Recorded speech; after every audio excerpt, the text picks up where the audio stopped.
for Wildstar. Goregut from BetterFamilyGaming here, and we're going to do another video on player housing. Basically because I've got some time to mess with it, and I think last time we did not really explain too much of what was going on. So I kind of hit the basics, got some stuff popped up over here so we can go through it real fast. It's nothing extensive, but at least gives you a general idea of all the cool things that you could probably do with your house. So we might as well start here on the platform where you will always pop up at your house. You've got your buff board over here. Click on that and you get to choose from one of 3 buffs for 24 hours, which is pretty cool. Get your teleporter in and teleport out right there.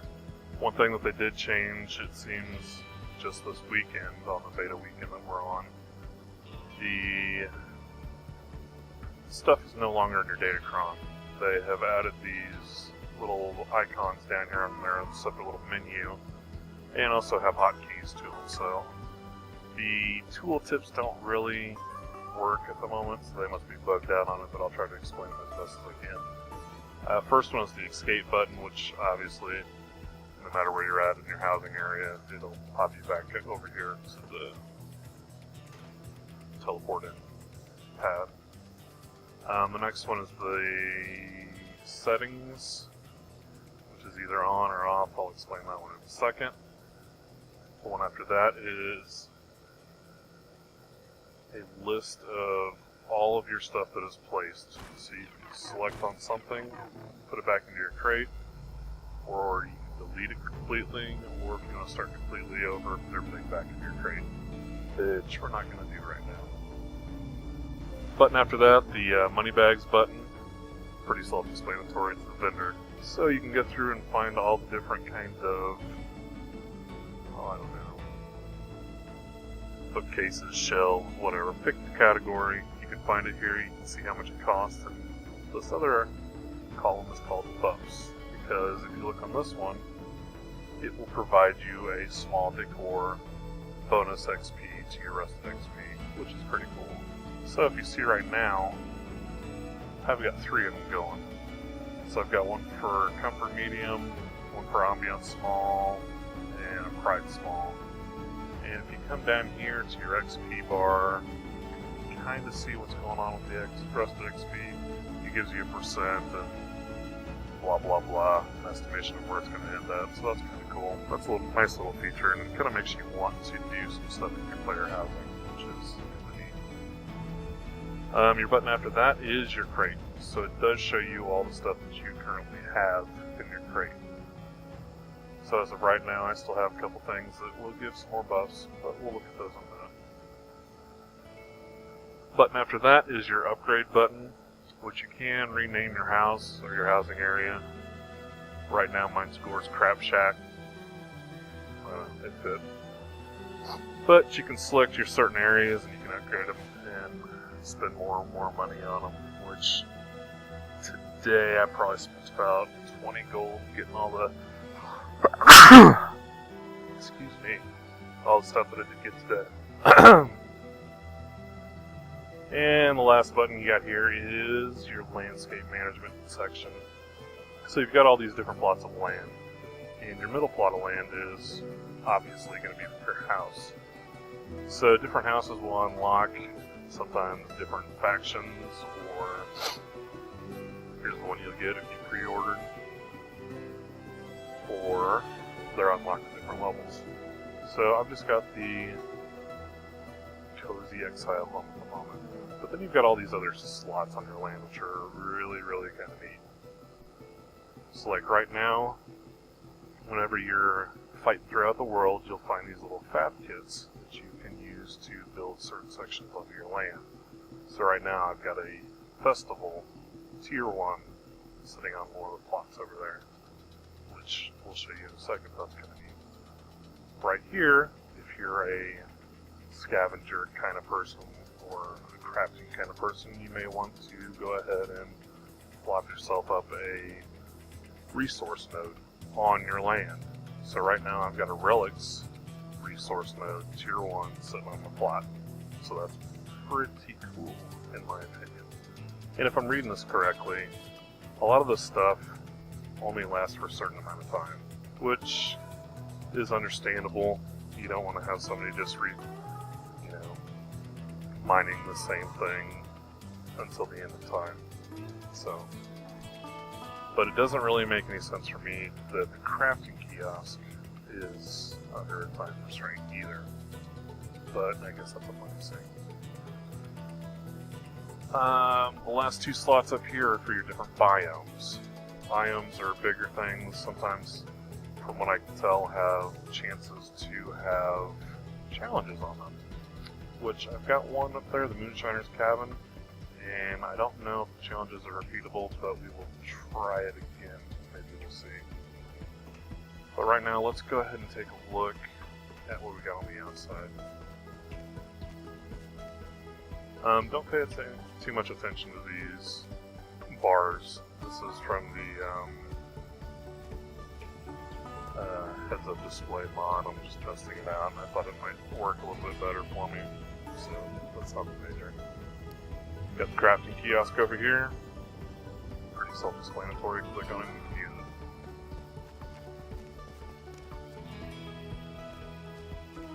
it. Now for the first slot land over here, like I told you, when you're exploring through the world, you get the fab kits, kind of like this thing right here. So I've got a Thicket Tier 2 fab kit. So I could click on that, send it to my crate, and I could probably use it. But since this is just Tier 1 and it's a festival, got a barrel with a pot flower and a blue. It's quite the festival if you ask me. But from here, you can click on the table, food table, and it'll kick you out some different kinds of food.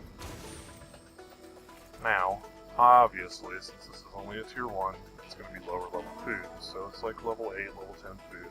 So it doesn't really benefit you too much unless you're at that level. So that's kind of cool. Next off is the really cool stuff. This is the Relic Hunter resource node area. And I've had this down for a few hours now. Last time I checked it, it only had 2 resource nodes on it, so it seems to grow. Or maybe it's just a replenish time, so it's pretty cool.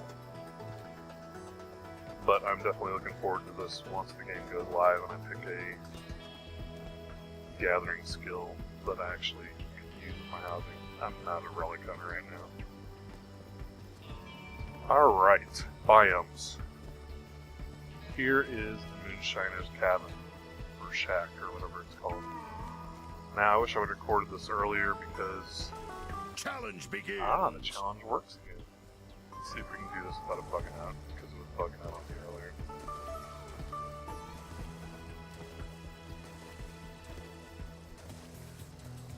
Basically, what we can moonshine.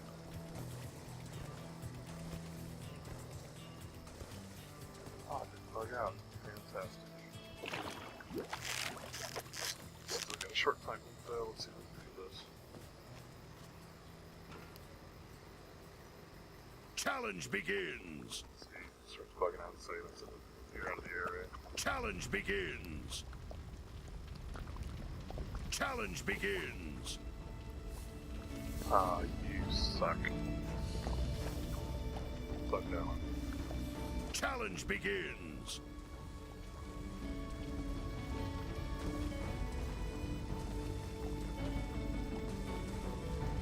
That's about a quarter mile. I'm obnoxious. Tells you you're out of the area when you're not. Usually does it when I'm up here jumping on the graves.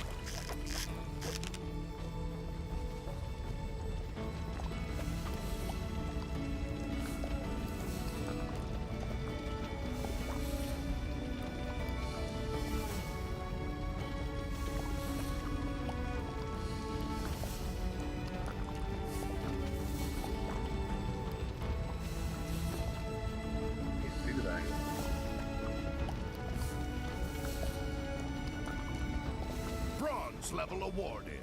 Oh yeah. And once you're done, you can go over here and drink moonshine.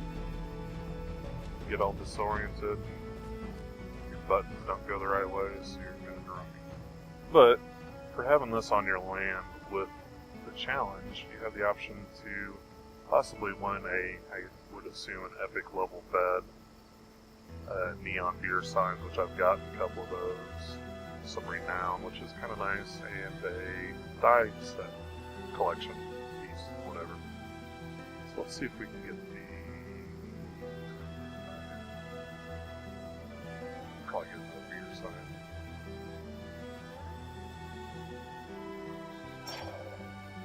I got the renown. That'll work.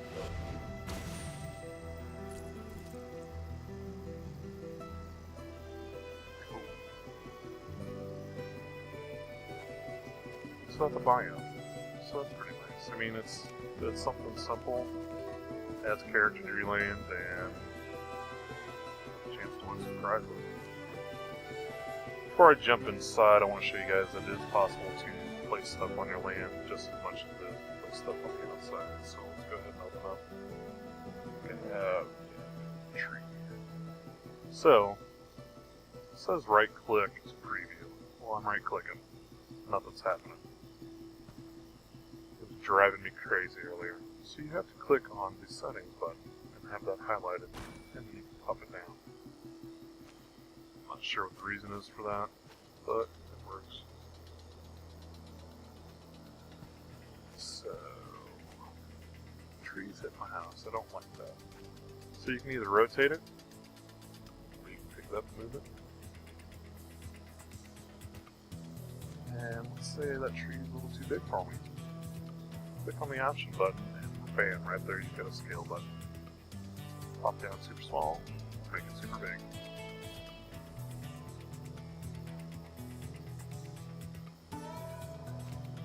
So, click the place button, you're done.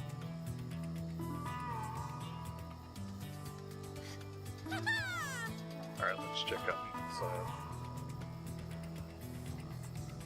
So yeah, here's one of the beer neon signs I got from that. That was over there. Alright, inside this house, this again is just the starter house. So it comes with nothing, but if you use the adventurers pack that you get when you first do the quest, this is some of the stuff you get. So you get your crocodile rug with the sword through its snout. You get your red sofa that looks like it should be out of an airplane. Get your basic bed. And a metal table. That's it. So I went ahead and added a few things. I've got a couple books over here. I've got this sword on the wall, which actually, if I remember correctly, it's not going to show it. But it has a buff on it too. Also, one thing that I did buy, I thought I needed some extra room and I just wanted to mess around with some things and show you guys what you can do. So if you go down here into the vendor, you get to the section that's called building blocks. You can actually find the main building sections for the houses that you're in. So like I'm in an exile house, so I can exile floor, exile pillars, and exile walls. So I went ahead and bought some walls. Scaled them, moved them around, and I made a little second level that I can get to. It looks pretty white trash and craptastic, but I figured that kind of went along with the theme of the Exiles and having a moonshine shack literally in walking distance, so it works for me. But now let's show you guys how to mess with some of the stuff and kind of make this place look a little bit better. Let's see. Go ahead and do some lighting. So I got these, and the lights actually do add some experience.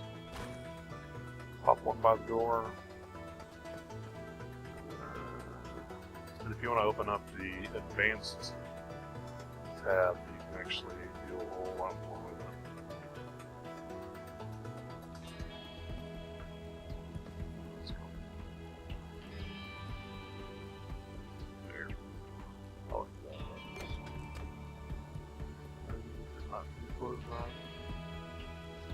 of light over here.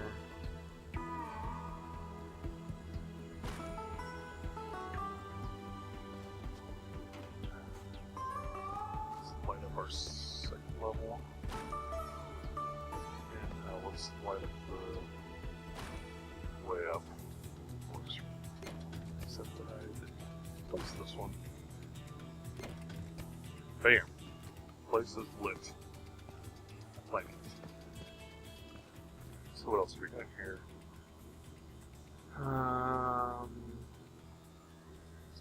Look.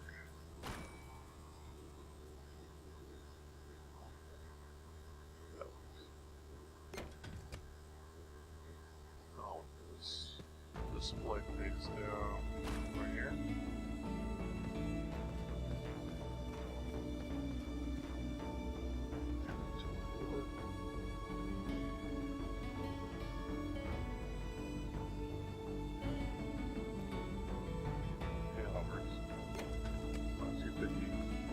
We got a calendar. I think the calendar should probably be by the door. So make sure you get to all your appointments. Check it on your way out. Alright. Try out these pillars because I want to make it look like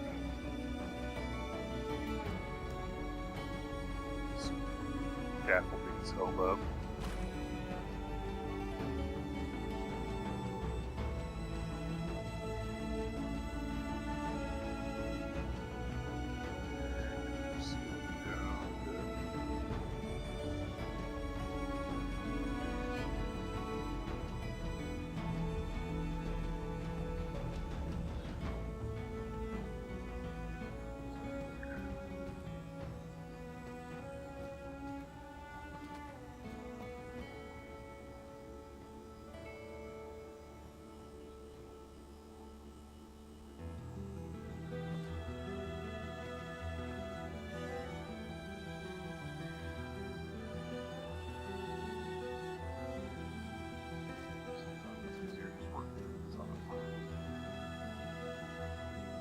Alright, I don't want to mess that up too much more, so let's try to scoot.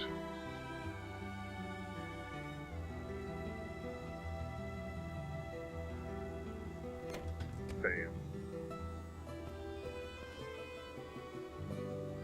It's not perfect, but whatever. And I don't think I want to put one on the bottoms for the big ones. Let's try something. Make it look like it's being supported with the scale.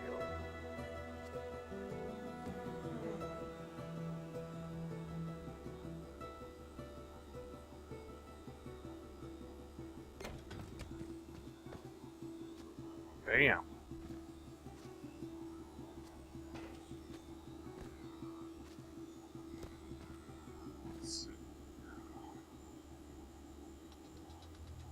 I bought a whole bunch of hanging chains because I thought I could make a curtain out of them. But, look, they're big. Not exactly what I wanted to do. So let's see if we can be a little creative with this. That's not going.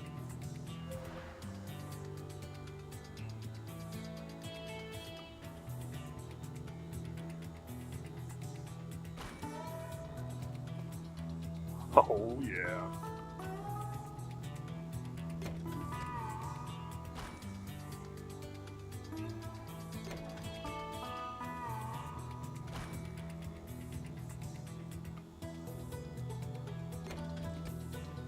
That's pretty cool.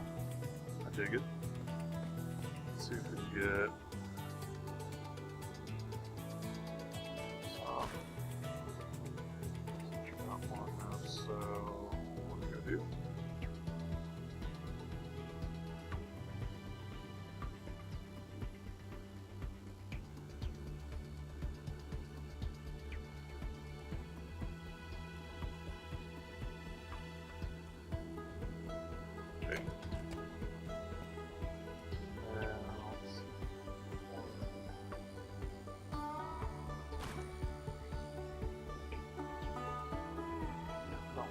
straight up. So...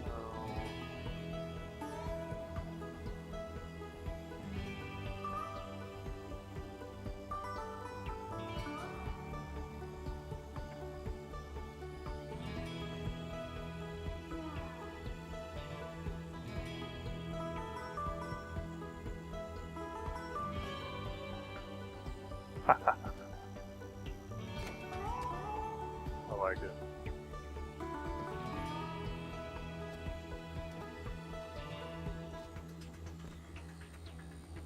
Alright, what else we got here?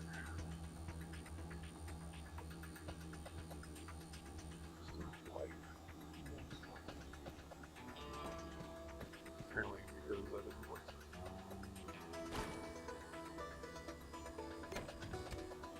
Alright, the rest of it, I just got some stockpiled explosives that I wanted to...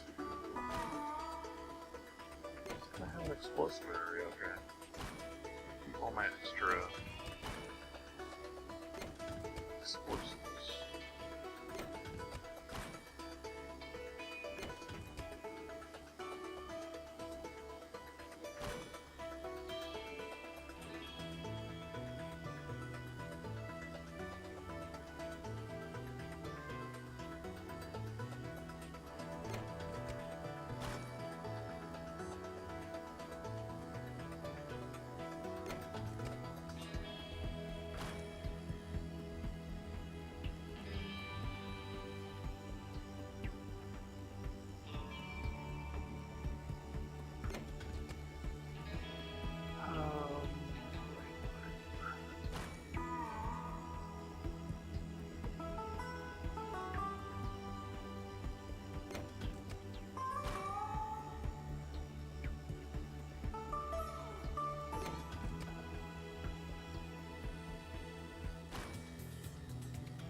I dig it. So yeah, that's my little explosive hangar. Because I needed a separate area to keep all my explosives dry out of, I don't know, danger from truck battle wreck maybe. So anyways, just wanted to show you guys the basics. Pretty cool. I'm sure that I will freak out and zone out on this quite extensively once the game goes live, but for now, it's Goregut from BetterFamilyGaming, showing you player housing. See you guys later.